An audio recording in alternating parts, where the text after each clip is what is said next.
Welcome to this episode of Level with Emily, featuring a conversation with the Game Brass, a collection of 6 brass players and 1 arranger slash recording engineer, mixing engineer. That's who we're talking to today. They just released an album called Brass Effect, which is 2 hours of space-themed video game covers, including music from, of course, Mass Effect, but also like Metroid, Mega Man, FTL, Outer Wilds, what else? DuckTales. It's a long list, and it's great. It's a fantastic album. So I talked to the 7 of these fine musicians, and I'm going to introduce you to them, even though they're going to do that themselves as well, but just to kind of help you wrap your brain around who you're going to hear from here. And I'll tell you their main instruments, even though they all play several instruments, even on this album. So, trumpeters, John Robert Matz and Robbie Duguay. John Robert is from the Chicago area. Robbie's from Toronto. Let's see. Then you have on French horn, Danny Flam, who's from New York, and also John Stacy, who is based in Midland, Texas. P.S. John's audio is a little rough, but you will be able to understand him if you hang in there. So, just bear with that minor technology issue. But in any event, on tuba, you've got Alex Hill from Richmond, Virginia, and I did not mean to skip trombone, who is Daniel Romberger. Daniel also, as he'll tell you, plays theremin and whistles. But again, everyone plays multiple instruments, so that's pretty neat. Let's see. Please check out the Bandcamp page for the Game Brass if you want to support them. Buy their music if you're able to. That's a great way to support them. But also these fancy t-shirts, the Brass Effect t-shirt. I'm sporting mine right now, and you can get yours also from the Bandcamp page. Those are a couple ways that you can support these musicians. As for Level with Emily, join us on Discord. Link is in the show notes. With regards to this YouTube video, as is always the case, we don't put music in here, so you need to listen to the audio version of the podcast if you want to hear the music. And subscribe to this YouTube channel. We'd be grateful. All right, here are the Game Brass, starting with John Robert Matz. Hi, I'm John Robert Matz, and I am trumpet number 1 in the Game Brass. I play B-flat, sometimes C, sometimes flugelhorn, sometimes piccolo trumpet, occasionally bass trumpet when Thomas lets me. Yeah, that's my job. Occasionally arrange things too. So, okay. I occasionally get to sing, but not on Brass Effect. Yep, singer extraordinaire. So we're coming back to that bass trumpet thing. The last time I played bass trumpet was as I was an undergrad in the 90s on Stravinsky's The Rite of Spring. I got to play bass trumpet. Oh, yes. Yeah, there's like 7 measures in the entire piece or something like that, but worth it. Sounds about right. Yeah. I remember doing that once, and we had like our trombonist had a bass trumpet that he brought with for that, and it was like just an ancient thing, like all of my bass trumpets. But yeah, all of your bass trumpets? I'm sorry. I have 2. I have that one, which is who has 2 like which is like a Boozy Hawks, like a British one, but I think it's actually made. Yeah. What is that? France, and then I've got this one here, which is a German rotary style one. Whoa! I've never seen a rotary one. It's nice. It's weird. Neat. I like it, but it's also from like the 1800s and super eccentric. They're all both really eccentric. Bass trumpet is weird. Well, yeah, they weren't really meant to exist, really, in some ways, but that's a whole other conversation. But, oh well. As for the rest of you, Thomas, do you want to introduce yourself? Sure. I'm Thomas Kresge, I guess the producer behind the album and a lot of the Game Brass's other stuff. Do a lot of arranging and do all the mixing for the group as well. Oh, wow. Okay. Yep, that was one of my questions. All right. Who's up next? Danny, why don't you go ahead? Or there's 2 Dannys. Danny Music. Okay. Hi, I'm Danny Music, also known as Daniel Rumberger. I play trombone in the Game Brass on Brass Effect on various tracks. I also played theremin, whistled, and euphonium. I'm one of the co-founders of the group, and I also do a lot of arrangements, including all of the arrangements for the 5th Game Brass album, Horns of Hyrule. Wow. Nice. Amazing. Love that. Yeah, we'll get to theremin and whistling for sure. Alex, how about you? You're up. Sure. Hello. Excuse me. Hello. My name is Alex Hill, and I am the tubist of Game Brass. Play on FNC tuba, and I'm a Miraphone tuba recording and performing artist.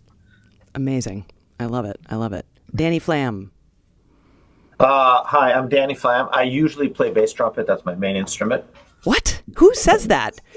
Yeah, That can't be real. I'm a bass trumpetist. That's not real. No one says that.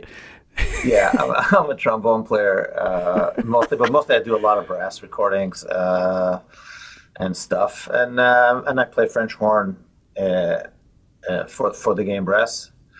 And Is that a Wagner tuba on the floor? What's on the floor? Oh, no, this is a chimbastang. No, the chimbastang is in the... I should have brought out my... Yeah, this is a... the tenor horn. Okay. Interesting. I guess it's been a minute since I've seen one of those. Got a Wagner tuba sort of angle. So Wagner tuba, because he didn't get a budget, basically, to bring these... So he basically redid the mouthpiece to have a French horn mouthpiece. So Wagner tuba and this are the same instrument. Ah, amazing. Learn something new every frickin' day, don't you? Yeah. All right, Robbie, trumpet. Another trumpet. Yeah. Hey, I'm Robbie Dugay. I play the second trumpet parts in the Game Brass. I'm another one of the co-founders of the group, and I am based in the Greater Toronto area in Canada. Awesome. And John Stacy. Hello, I'm John Stacy. In the Game Brass, I play second horn, and I'm also the auxiliary brass player, basically meaning that whenever there is somebody can't do something, or we need a third trumpet or a extra bass trombone or whatever, I take care of that. Yeah. I arrange a little bit, but outside of the Game Brass, I am a freelance horn player. I'm currently studying my doctorate in horn performance at Texas Tech University. Okay. And my other main job is I am horn of the Lubbock Symphony Orchestra. Nice. Now, how many of you have done that professional orchestra gig at some point? One, just tuba? Okay. Yeah. Danny, you too, right? Yeah. Danny played trombone in an orchestra, yeah. Yeah, I played in the Israel Philharmonic. I was assistant principal. With Zubin Mehta? Yeah. Yeah. Okay. Wow. Amazing. That's super cool. Claim to fame there. Anyway, the Zubin made a connection. I love it. Well, thank you for the intros and again for the music. We're talking about Brass Effect today, which is 2 hours of space themed video game music arranged mostly for brass, but obviously you have so many guests come join you, including the highly esteemed Videri String Quartet, which is awesome, and vocalists and all that stuff. But I love finding out that Trombone Danny was, well, you're both Trombone Dannies. That's what's confusing. So how do you guys? How do you? Trumpet fit. I don't know if this rebranding is going to stick, but okay, we'll go with it. Yeah, we tend to call Danny Music Daniel, and we call Danny Flam Danny. And that pretty much keeps things straight for us. Okay, all right. I will follow that. So Daniel's on my left and Danny's on the right. Okay. Yeah. So I would call Daniel Danny to his face. So it's really easy. I usually do introduce myself as Danny to new people, but I am totally fine with any variation. Dano. Now, Never mind, sorry. On a lovely walk through my neighborhood here in Minneapolis, listening to Game Brass 2 days in a row, because you can't do it in one 1 hour walk. It takes 2 1 hour walks to get through the album, which is fantastic. But yeah, I would just take screenshots, as I was walking and be like, okay, listen to this track again for whatever. And when I heard the whistling, I'm like, I gotta know who the whistler is. And I love it that it's like one of the members of the, I just love that it's one of you guys that's doing that, and the theremin too. So, I mean, first of all, how long have you been working on this album? When did all of this start? Just the sheer amount of music. There have been a few starts. Thomas, I'll let you circle back, but I remember when we released Brasino Isles, at the very end of the stream when we were doing the wrap up, we had Doug Perry from Disco Cactus on the stream with us, and we sort of announced like, hey, our next big project, one of our next big projects is going to be Brass Effect, and we flashed the words on the screen, and he just like, he was laughing very hard, like, do you just pick albums based on puns? And obviously the answer is yes. Yes, absolutely. Yeah. So that was 2020, I think, in August or so. Yeah. So we had announced that it was going to be a thing then. I don't know if we had any of the arrangements even started at that point. I think that the first arrangement was the one that I wrote for for Mass Effect, and I think that was like. So it really started in April or May of 2021. Last year, 2021. That's right. Okay. But really more officially started in like August of last year. We have a bad habit of coming up with July or August, and terrible pun names, and then like willing an album into like existence after the pun has been decided. You know, like it's like what's a good title, and then it's like Brassylvania. It's gonna be all spooky music, and then we do it. And it's a Brass Effect. That would be a great name for a space album. Yep. And then we just make it happen. Yeah, no, it's fantastic. And well, let's go ahead and talk about the Mass Effect arrangement, since that's what all of it, that's where it all started. And, as I said, when I was doing the bulk of my listening to this album, I was out walking. So, I didn't have any preparation, so to speak, for what was coming up next. And when the Mass Effect music started, I almost burst into tears, just how like great that opening is and beautiful. And oh my God, I loved that. So you said you did that arrangement, John Robert?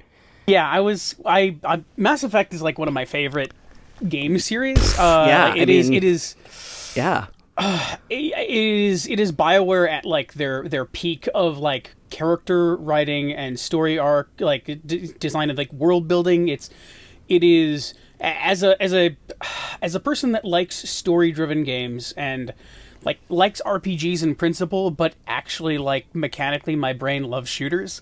It's a perfect combination of, hey, what if we had like a really like well-written sci-fi. I'm a huge Star Trek nerd too, so what if we had a Star Trek feeling sci-fi space opera, like with just big galaxy spanning consequences and really compelling characters and a found family, which is always a good trope, and then wrap that all up in a really neat universe, and with like some very, very compelling music from a group of composers across spread across 3 games that all go together really pretty darn well, all things considered.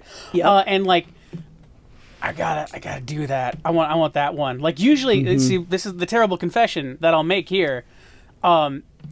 I never had game consoles growing up. I only ever had PCs because my parents would not let me get something that was just for games. It had to be for other things. So I became a PC gamer, and most of the stuff we come back to a lot is like Sonic games and like Nintendo games and stuff that is things that I never had growing up. But this was a thing that like came at a very like formative time in my life, and I remember like playing the first one when I was like starting college and the last one when I was finishing college, and it was like, these are super important games to me. I want to do this. And so as I started trying to figure it out, I'm like, all right, well, first of all, I can't just, if the whole album is called Brass Effect, we can't just do the theme from Mass Effect and that's it.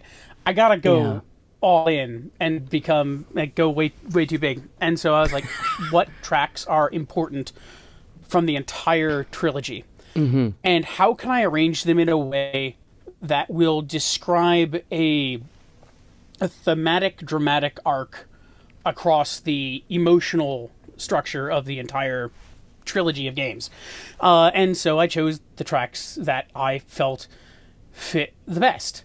We have our opening, which is the stuff you hear the very first time you boot up the original game. We go to the Citadel, which is like one of these big, spectacular moments in Mass Effect history. We get that becomes like a core piece of the Mass Effect storyline. We go to we start to like deal with the the suicide mission and the end run stuff that you get in Mass Effect 2, which is like this pivotal point in that game's story arc, and then we bring it back around to the very end in Mass Effect 3, where we are like looking at like the final fight. And, I like the kind of conflating the conflict stuff from 2 with the conflict stuff in 3, and that moment at the end when you are sitting there and like in a the almost meditative state as the destruction is happening around you, and then bringing it back to a triumphant end by coming back to the original Mass Effect theme. Like, that felt like the way to do it, the way to structure it. And I knew that just brass would be nice, but I thought we could... The scope was so much that I wanted to include some more sounds, and I wanted to include some friends. And so, Videri, I love them. They're wonderful. Oh, yeah. Like, they've changed... they've changed members over the years, but like, they're just a phenomenal group of players, and so it's like we got to get them in here. And Purple Shala is a wonderful, wonderful pianist, and there's some stuff in there that, like, the way that the Jack Wall and Sam Hulick and company like put together that score, it's very synth and orchestra hybrid, and that. A lot of those things, a lot of these ostinato patterns, things like that, like, they lend themselves well to non-brass instruments. And piano specifically felt like a good bet, especially since at some of these key moments later in, the piano is a feature in the original score. And so it's like, let's do almost like proper harkening back and transform it after that. And so those are the instrument choices that made sense to me, and like trying to get us carry us on this emotional journey from the beginning of the trilogy to the end of the trilogy in a 5 movement or whatever suite, featuring a group that starts off with just brass, grows to brass and strings, and then finally brass, strings, and piano. It's like we're adding more people to our crew as we journey to the end. Anyway, I've rambled a lot about that. Oh, no, it's fantastic. I absolutely love it. And, I mean, I have a whole list of tracks here. I need to pull it up, though, because I didn't do that before we started talking. Here we go. Yeah, and I mean, if I don't call out a track... don't take it personally. It's just there's 2 hours of music, so I was like, wanting to be very specific about all the fun things. It's not too much. It's fantastic. But I want to talk about Starlight Zone because there's this adorable little horn lick in there. It's ultimately probably a Thomas question because you were big on Sonic as a kid, and this is the track you arranged, or one of the tracks you arranged, right, Thomas? Yeah. Yeah, I've wanted I love to do it. A track like this for 7 albums now, so tell me all about it. It's fantastic, Thomas. I love it. But yeah, so yeah, tell me a little bit about Starlight Zone. It's an oldie but a goodie. I mean, I wish I had more to say about it. It was just, I don't know. Besides, I like this track. I mean, like we have a space album. There's probably a dozen different tracks I wanted to do. Oh yeah. Only Yeah, it's not about the lick; it's about the journey. 3 or maybe 3 or 4 of them got picked from that list. And this one, I guess, I was maybe stretching a little bit because it isn't really a space themed level or anything. It just has the word "star" in the title. but I guess some you listen to and you think, okay, this would sound good. I think I remember hearing like the main melody just on solo trumpet, like the way the piece starts. Is what stood out to me as like the most important thing to get. And then if you have an idea on how to arrange it, it's might as well go for it. Yeah, go for it indeed. And then Daniel, let's talk about theremin because pretty early that comes up. Now, how long have you been a theremin player? I think I got it as a high school graduation present. So about 10 years at this point, playing it on and off. Okay. Yeah, no, it's amazing. I mean, it's such a fascinatingly weird instrument in so many great ways. But is this something that you play theremin out and about as well? Are you like a gigging theremin player? I have played live a couple times. Okay. Relatively recently, actually, come to think about it.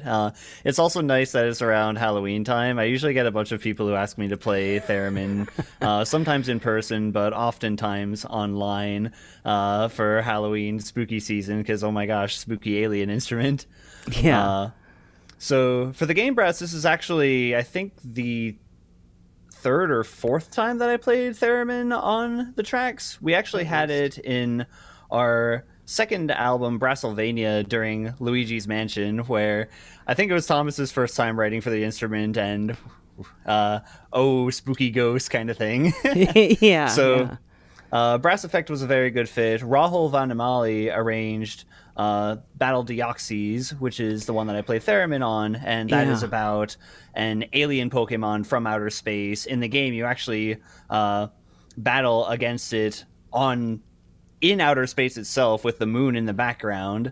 It's a pretty cool theme. Yeah. Then I wrote myself a theremin part for Space Boyfriend from Omori, where with that track, the battle themes in Omori have a very prominent synth layer, and I wanted to create a sound that fits in well in a chamber setting to replicate some of those synth effects. So then that ended up being what inspired me to include the theremin for Space Boyfriend, the track. And then as the piece and the arrangement kind of evolved along and went through a lot of the themes that are associated with the character Space Boyfriend, it took on a bit of a character. The instrument itself took on a bit of a character of its own. Yeah. There are times where, like if a horn or a trombone or one of the lower brass instruments is doing like a rip way up high, it can almost sound theremin-y. You know what I mean? Mm-hmm. Yeah. I've had my whistling get compared to my theremin playing before, which I think is also very funny. Your whistling is fucking fantastic. It's so good. Thank you. I love it. Oh, there's nothing better than a whistler in a tune. I love it. It's fabulous. You'll notice that Daniel only does performances that don't have like fixed pitches. He can just glissando through anything. Yeah, don't give him any keys. But if you don't give him keys, he's fine. I'm getting better at euphonium. I played a little bit of euphonium in this album, and that was kind of a new thing. Okay. Where credit's due. Wrestlemania, Thomas actually wrote me a whistling part as well for the track Life is Beautiful, which is like the one optimistic, not spooky track on the album.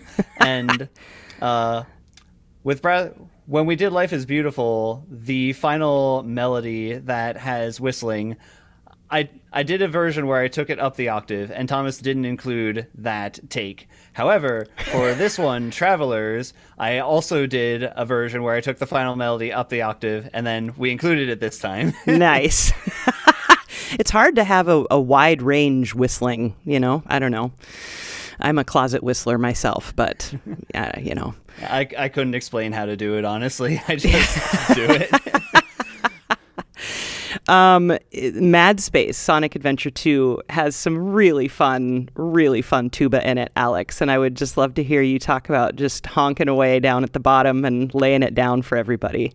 Yeah, I loved Mad Space. Like there are a lot of arrangements that have a lot of great tuba parts in general, but Mad Space was just fun because the whole time just I'm going bum bum bum bum bum bum. So this one was really cool because like I was playing almost the entire time, and a lot of it is just playing it like the right below the staff or whatnot, and then you got to jump down into the basement and then back up real quick. So that one was just a lot of fun. It's just really groovy. Groovy was the best part. I love it when people write all kinds of tuba parts. It's like my favorite part about playing, especially with Game Brass and for people who arrange for us, because in a lot of media and a lot of other recordings like orchestra or whatnot, I'm playing whole notes or I'm just kind of chilling out. It's nothing too wild, but I always tell people to just go ham, go wild when you write a tuba part. I'll be okay. And so then they always give me something really fun. Yeah, no, I mean, your YouTube channel proves it. I mean, you just have so many great arrangements on there. And I remember, in college, you have to learn all the brass instruments or learn all the string instruments, right? We all know this. And God, tuba's hard, man. For a trumpet player, I just couldn't do it. The air, I just didn't have the right lung shape, or I don't know what. Capacity, velocity, all the things, all the science.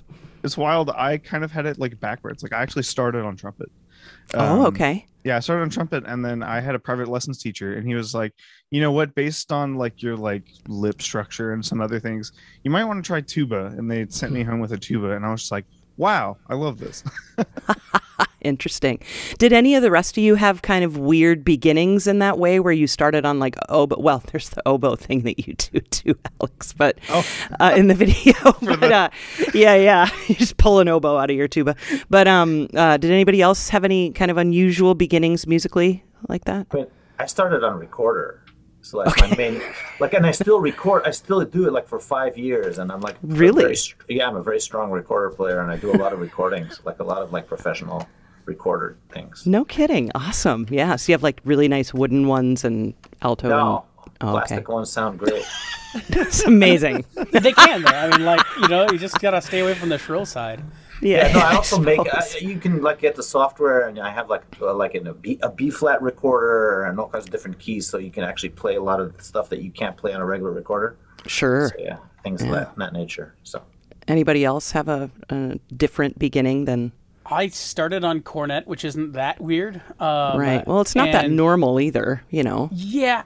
My dad was a trumpet player, but he had a cornet from when he was a kid that belonged to his dad, and he gave that to me, and that's my first instrument, and I stuck with that, and I wound up getting another cornet at some point when I was like in middle school or high school, because I've been sticking with it, and it was like, I was like, yeah, I'm going to go to college and I'm going to keep playing cornet because nobody does it. Just because I want to be like this outsider that plays cornet. How long did that last? It didn't last. It's fine. I wound up getting. I was offered my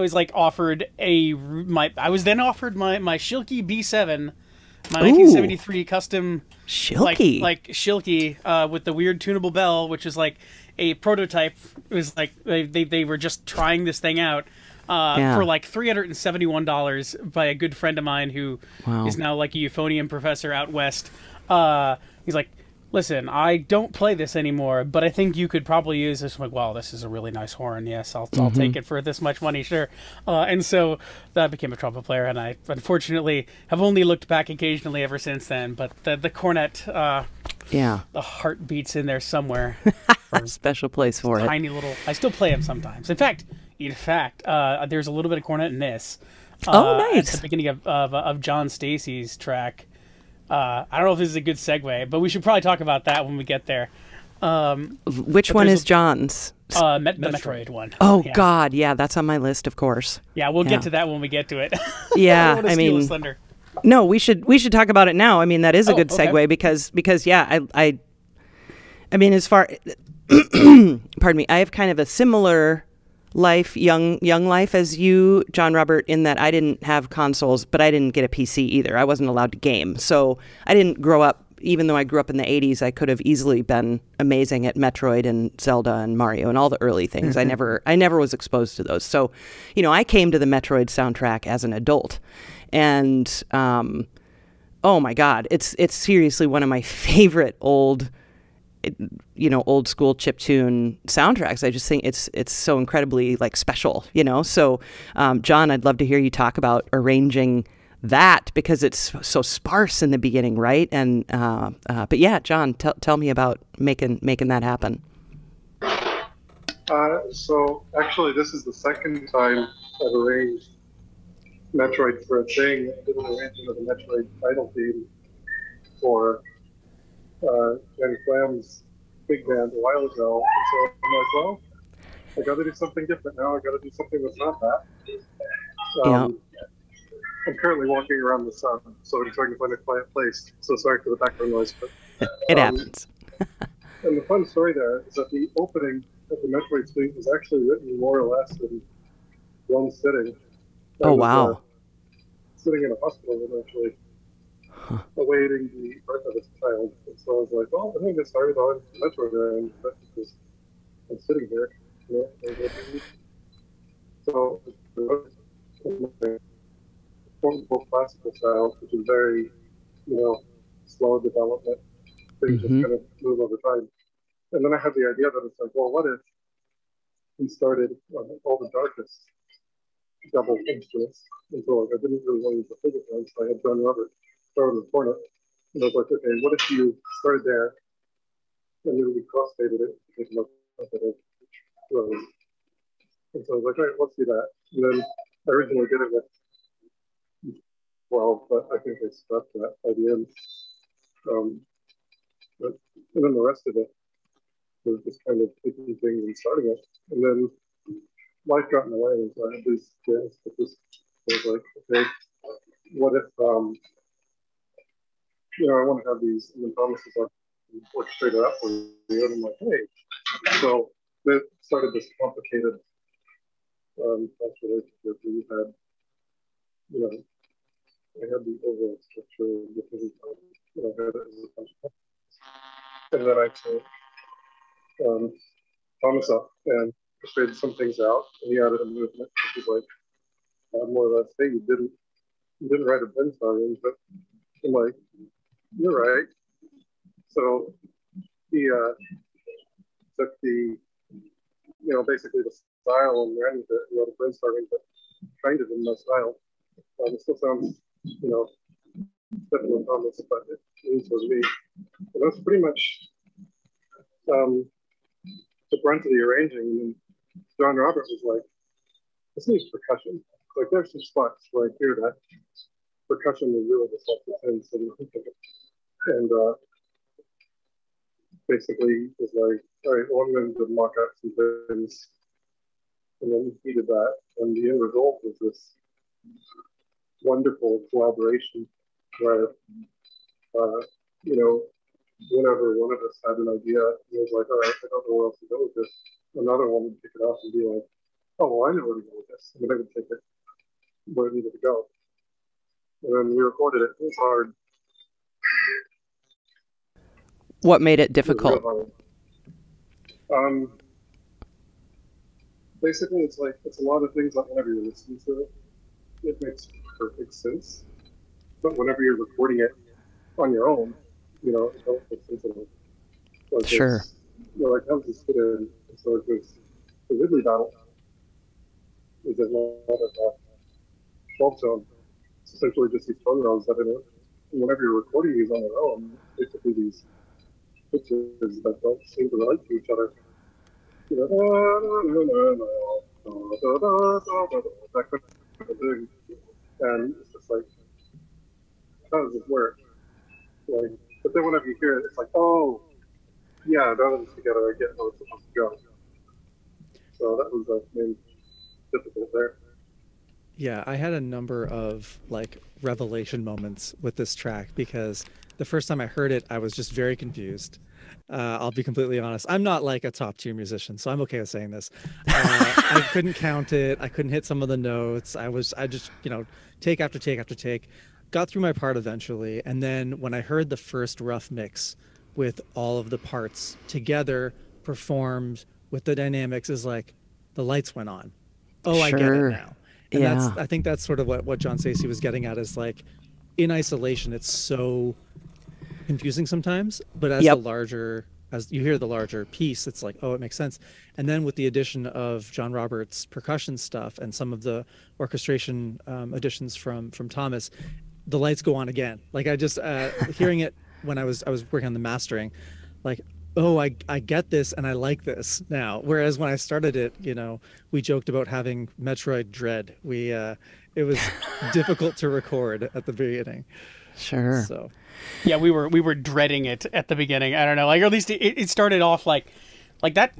I am honestly John's arrangement was absolutely fantastic and really just compelling in scope and textures that he got out of the ensemble. But when I was listening to it, just the mock-up version, I'm sitting there and going I want to hear more of the bottom end here. I feel like there needs to be some kind of percussive motor here, but it's missing the core is here, but there's things that we could add to enhance it, and I think that would be really, really cool. And so started to kind of, like, well, what if we took a different kind of tack than we normally have, which is like a lot of live instruments performed by live people. Like, what if we go into like a retro, like retro synth hole and do like, let's use weird, creepy horror sci-fi sounds and strange like analog like Moog synth kind of like emulation and do stuff like that and use that. And then like there are sections where it's strange shifting meters that like you could without the percussion that you hear in the final track, it feels like there's something but you can't quite put your finger on where stuff is, and it's like fleshing these out with like there's like a point where there's a pulse that is across bar lines in a weird way that once it's like the ghost of the thing is there in the original track, and I've just gone and highlighted it with samples and synths, and Thomas came in and took what I gave him and further enhanced it, chose this bit and not that bit, came back and I tweaked a few more things and like fleshed out the rest of this stuff so that we have the core like human ensemble, as it were, and then the unearthly, the terrible, the synthetic on the flip side of it. And I think like together it all like comes together like super well. I would like to add that like when it comes to like tracks like this one, the fact that people like rise to like levels like the professional level of like these albums are uncompromising. It's not like most of the people in the ensemble are not professional performers. They're professional musicians. They do composition and they do like amazing work on like video game production and all facets of music. But when it comes to performance, they're not like performing every day, and they come and they play this like on an incredible technical skill level. It's pretty amazing to see, because originally the goal of the Game Brass was to be something like the Canadian brass of video game music.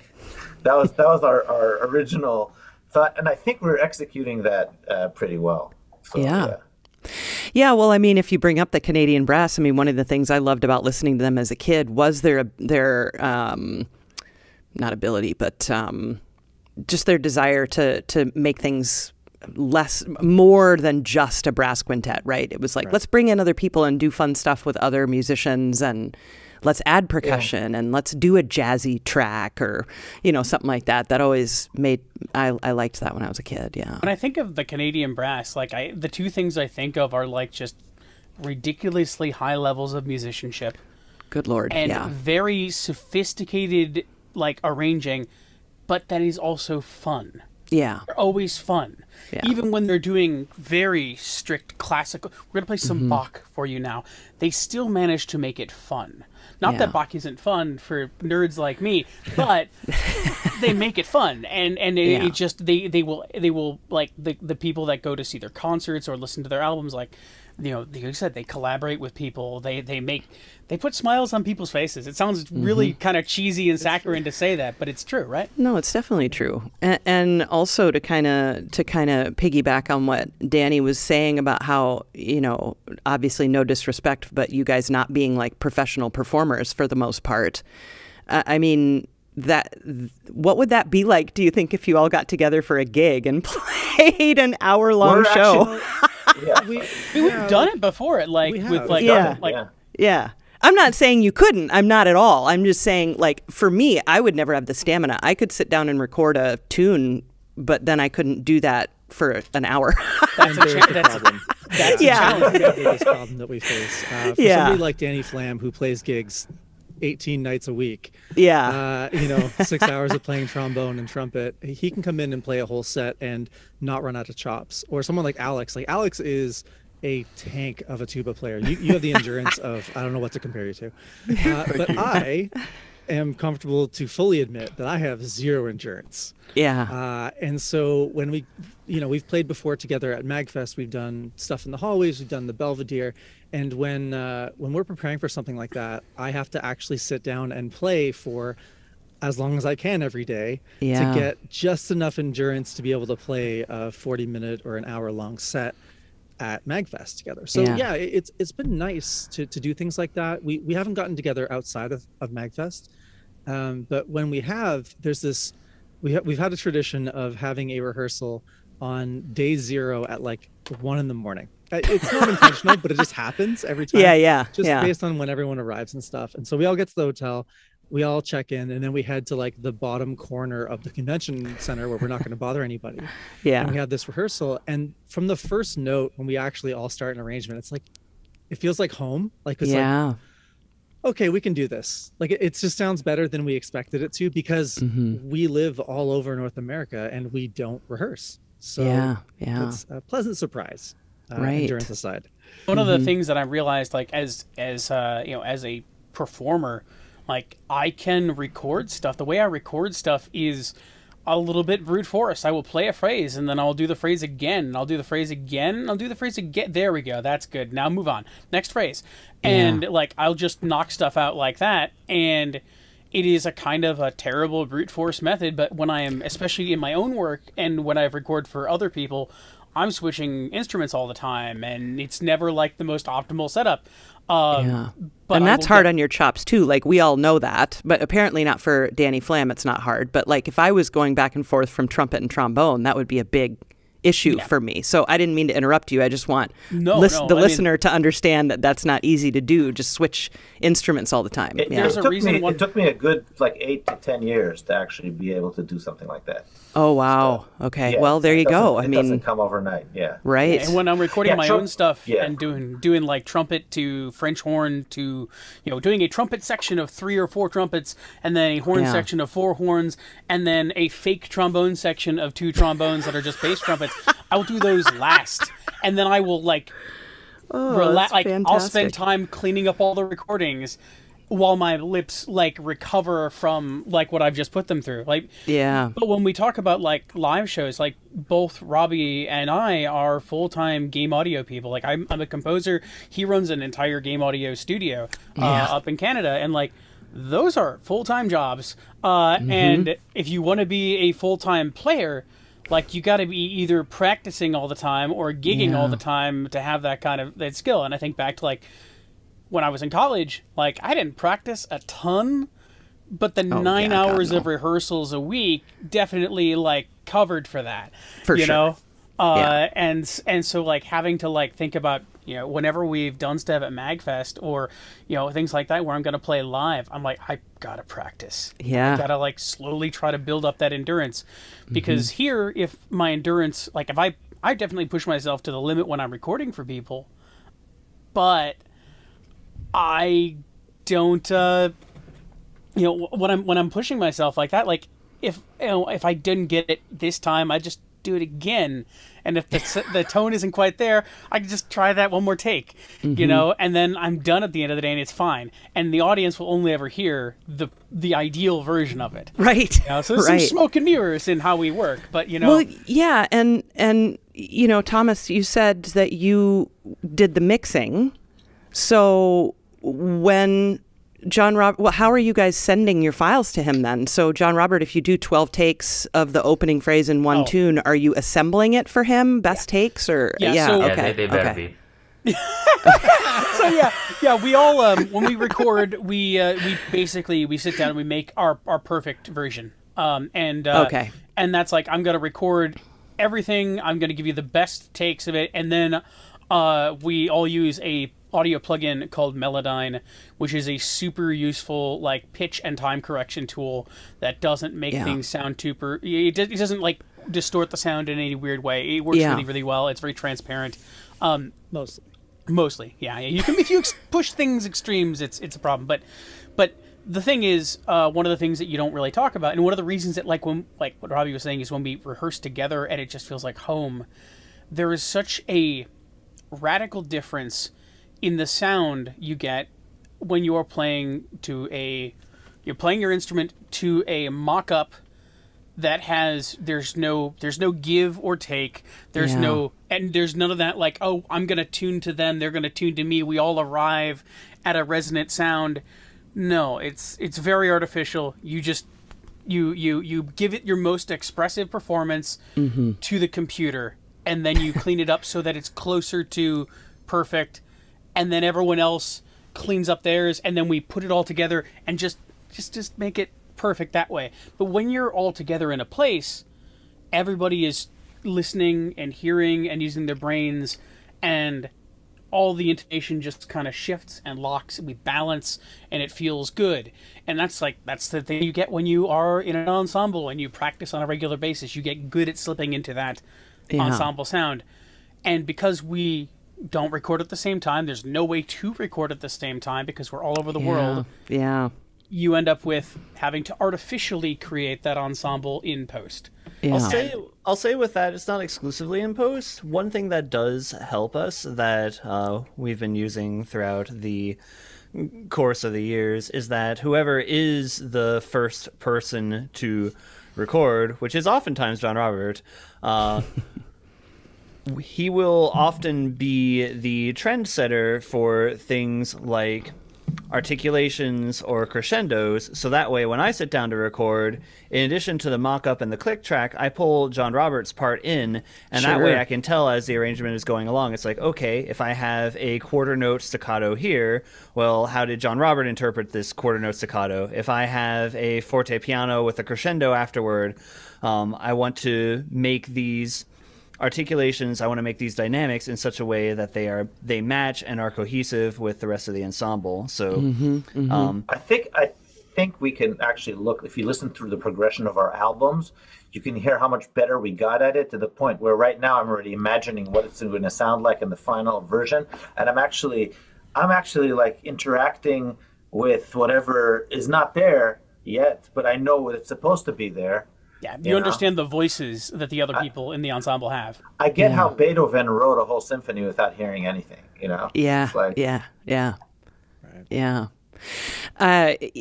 When I, just going back to the whole, like, switching thing, I always loved horn and feel like, you know, if I went back and had to choose a brass instrument again, I probably would play horn. But when I play horn now, I haven't picked up a horn in 20 years probably, but I always sounded like a trumpet player playing horn, right? You know, I never sounded like an actual horn player, even though I had amazing range on the French horn. I couldn't really pull off the horn sound, you know? I had to take, so what happened was, when I was playing in the orchestra, I actually went to the principals, and sat down with them, and I took horn lessons. And they taught me how to play. Like it's a different approach to sound production. It's a whole, you know, each instrument has, it's basically learning a new instrument from the beginning. It's like you have a little bit of edge that you know breathing and you know how to produce sound, but the philosophy of the instrument is a different philosophy. So you have to like be a hornist when you're playing a hornet, and you have to be a trombone player when you're playing trombone. Otherwise, it doesn't work. Right. Yeah, no, that's an excellent point. So you had some vocals too. Do you want to talk at all about any of the vocal stuff? Like the Mad Space that has all that great tuba in it from Alex has some really fun vocal stuff in there.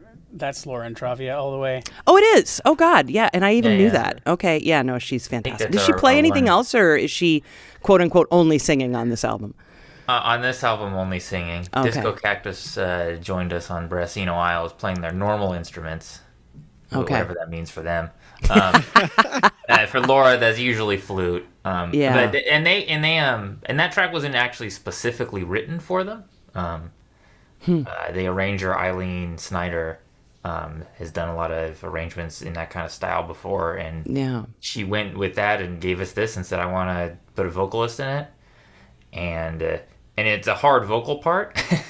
So we're like, okay, we need to find somebody who can actually play this track because it's difficult. Not just that, but all the percussion too. And then we settled on Disco Cactus because they have a resident singer and a bunch of good musicians that can pull all that off. Laura is fantastic, and any chance to get to like collaborate with her as a flautist, as a singer is always a wonderful time. Yeah. I didn't know that it had vocals when we first got the parts. So there were no vocals in the mock-up. So I'm just like, this is a weird piece. This is a really weird piece. And it's got all these shifting meters and it's like, I don't know how I feel about this. So, Yeah. And there was no percussion in it either. And it was just like a weird mock-up with like lots of temp everything. And none of it made any sense. And I just like, just beating your head against the wall to like line stuff up and make it like feel like something. And then we hear the final version of like, this cooks. It's fantastic. Yeah. So when you... Oh, yeah, go ahead, There's Robbie. another one like Metroid where I struggled to record it and then heard the final and the lights went on. Yeah. Okay.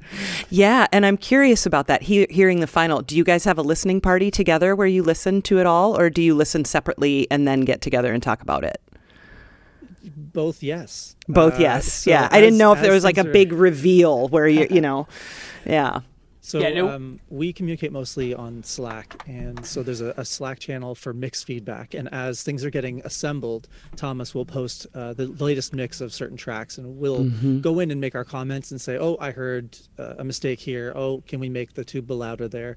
You know, that kind of stuff. So we get to hear kind of all the steps along the way, which is really nice. Yeah. And then once things are all complete. Not every time, but a lot of the times I'll do the mastering of the whole album. So then I'll send out like, hey, here's the folder with every song, and we'll listen individually and make our comments. And then when it comes time to release the album, we always do listening parties on either our YouTube channel or our Twitch channel or both. Oh, because you had a live one just recently. I mean, That's you right, just had one on YouTube. It was last week. Now it'll be a couple weeks until this publishes. But what would that have been on the The ninth, and the 9th? The 9th, yeah. Yeah, we had to break it into 2 sessions, similar to your walk listen through. If we were going to talk about every track a little bit, we were like, this is going to be a 4-hour stream. Nobody really wants a 4-hour. So we did it over 2 nights. I think it went pretty well, you know, like little bits of information about one of the things that, like, if you're just looking at this as an album, you won't realize is that we have made a music video for every single one of these tracks. And so we're showing the music videos for these things, and we go way too deep on the music video front and do all kinds of nonsense. And so we're talking about writing the arrangements. We're talking about like how we achieved these ridiculous visuals, like capturing footage of the game, modifying the game to get like, you know, like weird free camera stuff or no UI or like altering the textures to do stuff. So anyway, but yeah, just consider this a plug. Check out our YouTube if you want to For sure.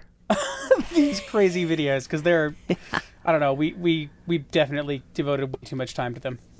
Well, I don't know if that's too much time, but yeah. And of course, Bandcamp, your stuff's up on Bandcamp. It's on Spotify and things too, but I always encourage folks to buy it. And P.S., t-shirt. I have a t-shirt coming. I wish I would have gotten it by today so I could have worn it, but just so the listener knows, you can get yourself a really neat Brass Effect t-shirt because the logo is really cool. Who did the art? So the album art was by our good friend Scott Gamble. Okay. He has been working with us since Snowtopia. Oh, nice. So he did the Snowtopia art, the Wrestlemania art, the Horns of Hyrule art was Emma, a game artist that I've... Sorry? I believe A Link to the Brass was also Emma, but Scott did all of our other albums. Yeah. Okay. Including Castles and... Racino Isles. Racino, thank you. So we've been working with him for a long, long time. He came up with most of the concept. And we sort of gave him the reference of like, we want to be a team of astronauts going on a mission. So think like Mission Patch, think like, you know, this kind of stuff. Yeah. So he took that. He did not do the patches though. The patches were made by Henry Faber, who designed our original Game Brass logo. Okay. Oh, cool. Okay, neat. Yeah, I love it. I'm excited to get it, and I will represent for the Game Brass here in Minneapolis. And then, so does someone play Destiny? Are there any Destiny players? Okay, so is that why the Destiny 2? Because Sepix Prime is like one of my favorite. It's like probably my favorite strike just from the old days, because I started playing Destiny when it came out in 14. And then, you know, I think like a lot of people, I was like, okay, that's enough Destiny. And then Destiny 2 came out and I dabbled. And then I was like, okay, that's too much Destiny now. But now I'm back doing it again because I have no variety in my life or something. I don't know. I can't get out either. I'm like, okay, well, if I try hard enough, someone will let me do a raid with them. And yeah, so the Sepix Prime stuff is great because that's old Marty O'Donnell Destiny music, right? So talk to me about it, Alex. Oh, well, as far as the arrangement goes, that was all Robbie. Oh, it was Robbie. Okay, yes. I apologize. You're probably down there going, me. Oh, no, I was so excited for Destiny. And for when we were talking about what we wanted to add, I was pushed for Destiny so hard because I knew I wanted either something, like, I was just, because, like, all the old tracks are super good, especially just, like, Sepix Prime especially, but, like, and then it's difficult because then there was, like, at the time there was a new Destiny raid, and there's a track from that called Deep Stone Crypt. Deep Stone Lullaby, I'm sorry, is the name of the track. Now we were like, there's so many Destiny tracks to choose, but Robbie had an awesome idea for Sepix as a way to pay homage to both 1 and 2. I think he'd be great to talk about what he did there. Yeah. So the way you explained your Destiny experience very much mirrors what happened with me. I played the heck out of Destiny 1. And actually, Henry, who designed our Game Brass logo, we would be in a fire team together. We'd just run stuff like every night. Yeah. And then, dabbled a little bit in Destiny 2, got out, and then here we are. Yeah. But I knew that Sepix Prime was one of my favorite tracks from it. And talking to Alex, we knew we had to. I mean, we always joke that we have to have this track on the album for every track on the album.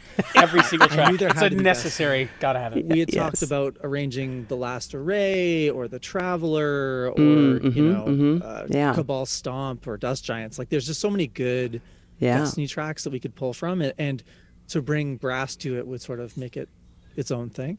But Alex showed me the Sepix Prime version from Destiny 2, which I hadn't heard. So then I'm like, wait a minute, there's this metal version, and then there's this like orchestral version. Yep. What if we kind of meet in the middle? And so longtime collaborator Rob Ponaganti, we knew we wanted to work with him on one of the tracks on the album. Why not this one? Perfect time to get like the heavy brass going and the heavy guitars. So the guitar stuff's great.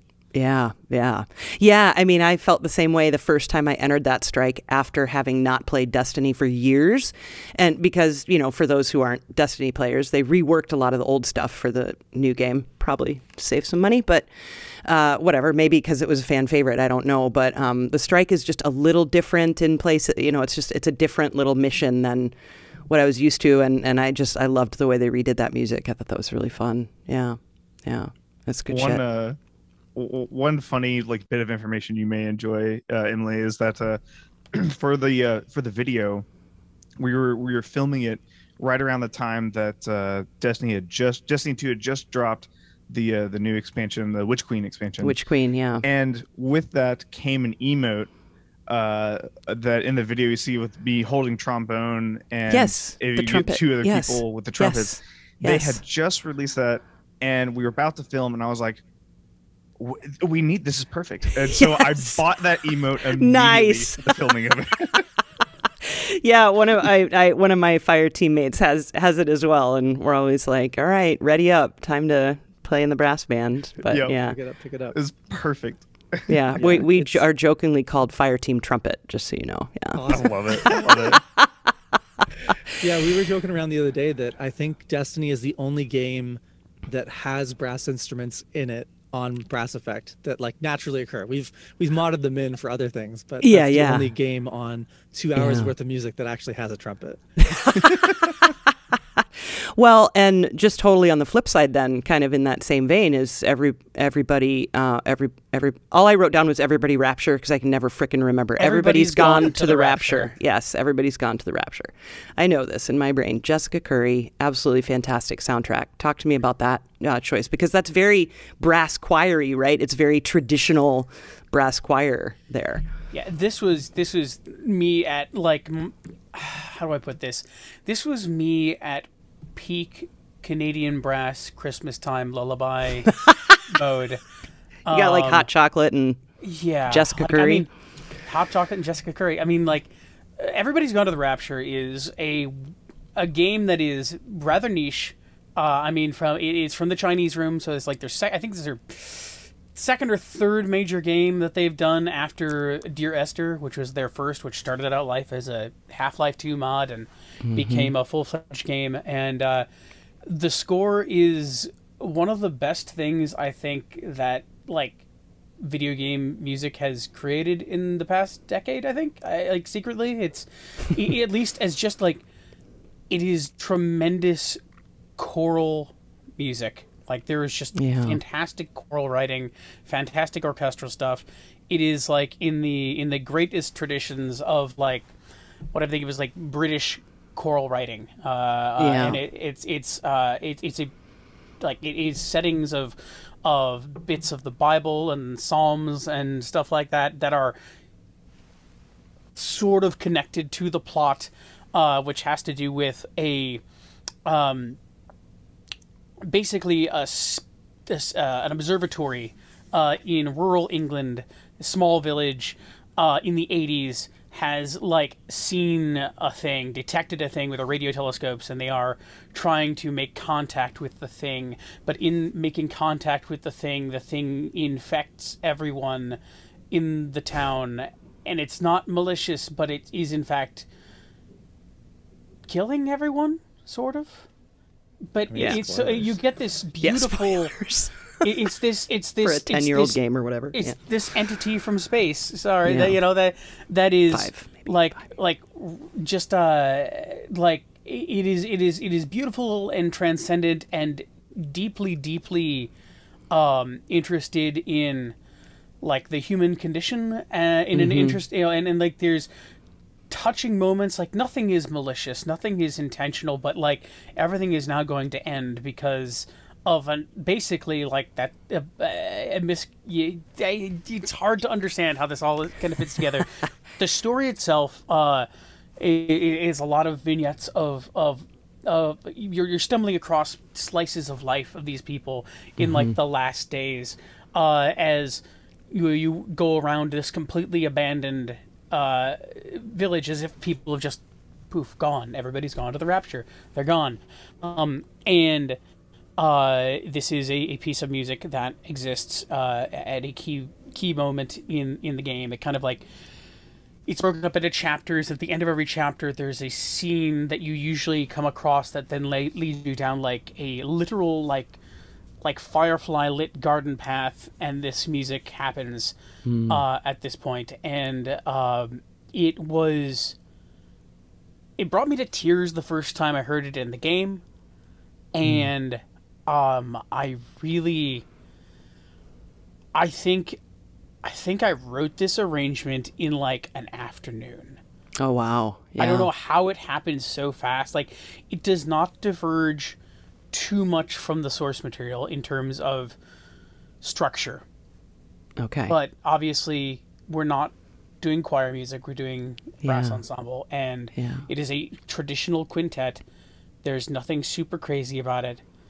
But I tried very much to channel the sounds that I remembered hearing, as a kid on, listening to the Canadian brass, listening to this sort of thing, like going to sleep on a winter's evening, which is not related to what's in the game, but it is somehow like the moment in the game. It has to do with children, and there's a childlikeness to it that fits it, and so I wanted to kind of capture that as a brass piece, and I'm really proud of it. Somehow it came out. It felt a little bit like I caught something special in a bottle on this one thing, if I do say so myself. And I don't think that it's necessarily me. I think it's really that it's just Jessica writing something that is kind of transcendent. Anyhow. Yeah, no, it's absolutely gorgeous.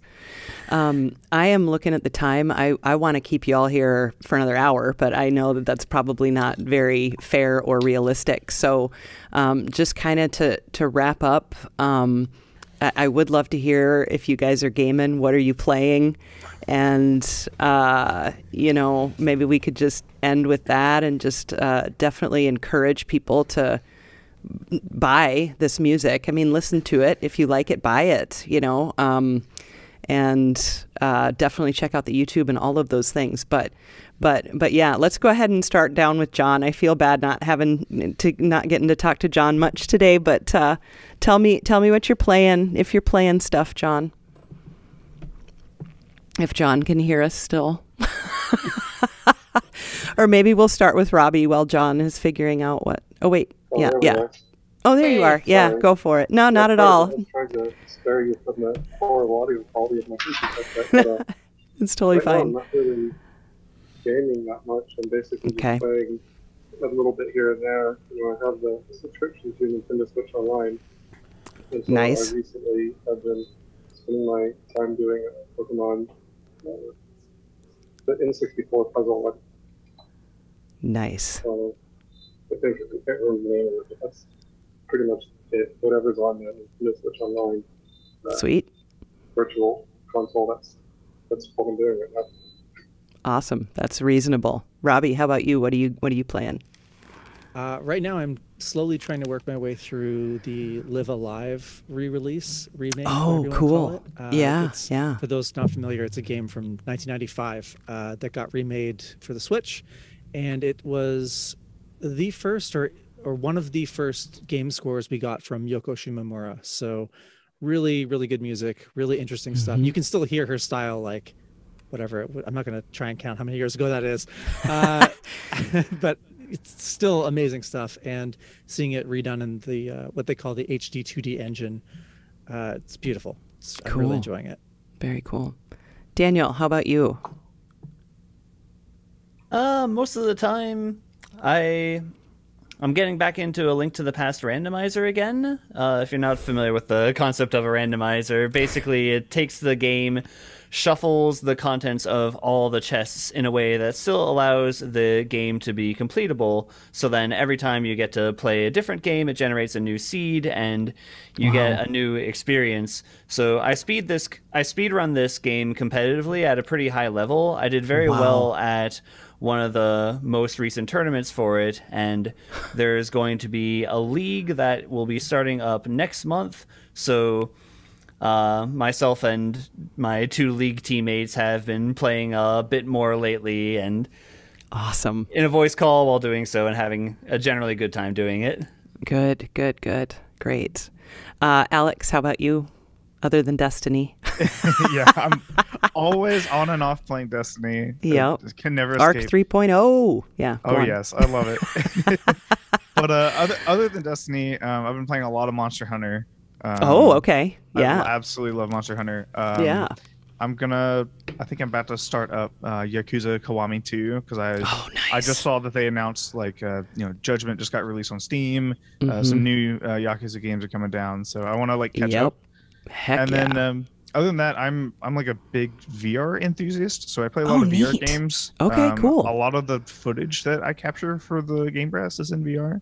Oh, so, neat. Okay. I'd like to dabble. I'm always in VR chat, but I also like to dabble in whatever comes out. And probably later this weekend, I just saw that Half-Life 2 VR mod just got released officially on Steam. Wow. So I'm probably gonna dive into that tomorrow or something. Yeah. So did you play Alex? Did you play Half-Life Alex? I did. Yeah. What's your favorite VR hardware piece? Is it the Valve? Is it the Valve's or is it whose do you like the best? I like the Valve Index. That's what I have right now. I have. Do you have it with the floating headset, the floating earphones one? Yeah.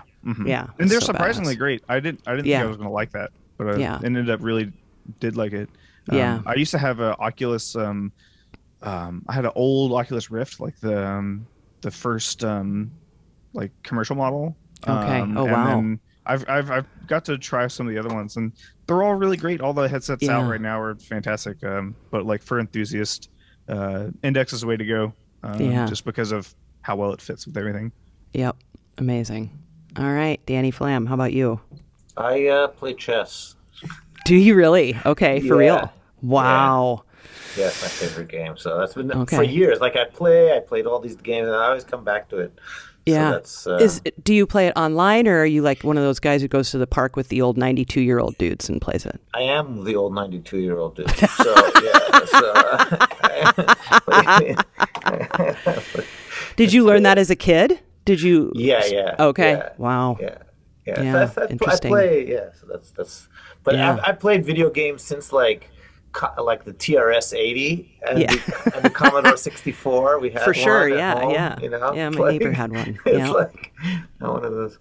It's like Yeah. we graduated to the my first video game I ever played was on and when my upstairs neighbor bought an Apple III. Apple God. IIc. We had an Okay, Apple IIc. Yeah. Yeah, and then he got the Apple III, which sucked. And then the progression. That was the progression, right? Yep. Amazing. Thomas, how about you? After having to listen to this album so many times over and over again, the most recent thing I've actually played is the original Metroid. Oh, nice. I felt compelled to play that again. Yep. Good choice. You got to talk Good about choice. your FTL hole, though. I was gonna say, like, That's after the FTL binge that lasted, but I did as much as I could on that. So Wow. you're really underselling this. He was listening to the FTL arrangement. He's like, we need footage for this. He had never played the game before. Played Okay. it a ton, made the whole video, and then went and like completed every achievement possible in the Yeah, game. proceeded to actually like crush the boss over and over, unlocked all the ships, dude. He's like, I'm just gonna play some more FTL to capture footage. I'm like, we finished that video. If we don't need you anymore, yeah. I mean, geez, I could rattle off a few games I've gone a deep dive in like that, you know. I'm sure we all could. But John Robert, what are you up to gaming wise? I've been dabbling in some VR stuff every now and again. Okay. I kind of want to try to get good at this game called Knock, which is a VR archery soccer game, which looks kind of wild. I picked it up. It grabbed my attention because I am a avid Rocket League player on PC. I was just going to say, what else are we going to combine with soccer? We got soccer with cars and It is Love basically like Rocket League, except you are shooting the ball with an arrow, and you have three arrows, and every time you hit the ball with the arrow, you get your arrow back. But you can also fire the arrow and turn it into a block, which will like last for like 5 seconds. So you can like shoot it and the ball will like bounce off of that and you've successfully defended. And you're like grabbing the air and hurling yourself around to move. And it's weird. Wow. I'm terrible at this, but I think it would be a lot of fun to get good at. Yeah. And that's a VR game. It's a VR game. It's out on like I play on the Quest 2, and it runs really smooth and looks real sharp. But there's that. And but on a regular basis, I'm playing some Rocket League. I'm floating on like the plat to diamond range. It's not great. And, I have like terrible losing streaks, and then I feel awful, and then I climb back up anyway. And then when I want to just have a nice time, I've been playing Deep Rock Galactic, which is a great great music too. Yeah, the music is so wonderful. It's like John Carpenter synth stuff, like super dark, for a bunch of space dwarf roughnecks just out there, doing digging mines and fighting bugs, and then when I want to relax, I've got as if that isn't actually relaxing. I say this like I'm doing like this all the time. I'm barely eking out any time. I finally got a Steam Deck, and neat. Okay, fun. The great Steam Deck game that I'm on right now is I'm finally playing Chicory, and Lena Raine's score for that is just marvelous. It's really good. The game is great. Yeah, and I am really. It's very easy to fall into this world and just paint stuff. Anyway, so it's great. Awesome. I love it. Robbie's over here complaining that I'm talking about all these games and didn't even get to talk about his racing sim obsession. So, like Forza and stuff? He's building a cockpit in his house. I mean, there was that phase that I had that with the racing car and the whole thing, and my whole house was a big racing car thing. That was like maybe 10 years ago. Did you sleep in a race car bed? No, but we had like all the and everything was rotating and vibrating, and then we're like, okay, enough. Amazing. Yeah. I bought a racing wheel and I got a cheap car seat off of Facebook Marketplace, and now I play racing sims in my kitchen. Right now I'm working my way through Gran Turismo 7 because another game audio guy I know, he started a league, so then I've been racing. I raced last night and I got like dead last. So terrible, but I'm having fun.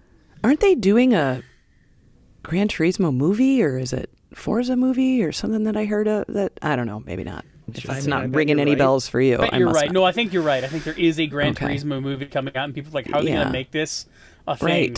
Right. Like, is it going to be like a serious like racing thing? Because that doesn't quite make sense. Is it going to be? I think you just started our new racing theme album. Yeah. Wait. Do we announce it here? Do we talk about the title here? Is that what we do? Oh my God. We accumulate ideas for tracks that we want to do. No. So here it is. So Brasseline will be coming at some point in the Brasseline. Yeah. Oh, good Lord. I love it. I most want to cover is amazing. The Castle. That is as far as we got. There are racing track ideas on a spreadsheet. Yeah. Horizon I can't Turbo. confirm any more than that. You have to do Horizon Turbo. Was it Horizon Turbo Chase? Yeah. You gotta do some very... Turbo Brass. My girlfriend is really into that game, and the music in that is very good. It's great. It's really good. It's good. There's a lot of good stuff for racing games. You've got all your Mario Karts. Oh, yeah. Well, you even got Mario. You got some Rainbow Road on here, didn't you? Oh, absolutely. Yeah. Love that was the last track. Yeah. Love it. And then it turns out that the only Rainbow Road that was licensable was Mario Kart 64's. So for the arrangement, I included a very small quote of the Rainbow Road themes for all of the Rainbow Roads. Oh, nice. That's a good way to do it. Yeah. Well, it's such a fantastic collection of music, and again, you guys just sound so great. And if I had been a kid listening to this, I mean, it just would have changed my life. So I can imagine all the youngsters playing brass around the world that are listening to this album and having a similar experience, and it just makes me smile. So thank you all for everything, and of course all the collaborators that you had on the record too. I mean, they're just really fantastic work. So I will say goodbye now, but I also want to give you one last chance to say anything that you wish you could have said, or anything before that happens. So fire away if there's any last thoughts from you. None. Amazing. Yes, I covered it all. I mean, it's hard for us to decide who to jump in, right? Yeah. First of all, thank you. Thanks for having us. Some extremely lovely things. I think that as a group, we really want to sort of bridge the gap between that classical world and that video game world. And in the same way as the Canadian brass take the music very, very seriously, and ourselves not at all. Yeah. And we've been a band for 5 years now, and having opportunities to share this kind of music and bridge those gaps has been really, really important to us. And it's a kind of a core thing for us. So thank you very much.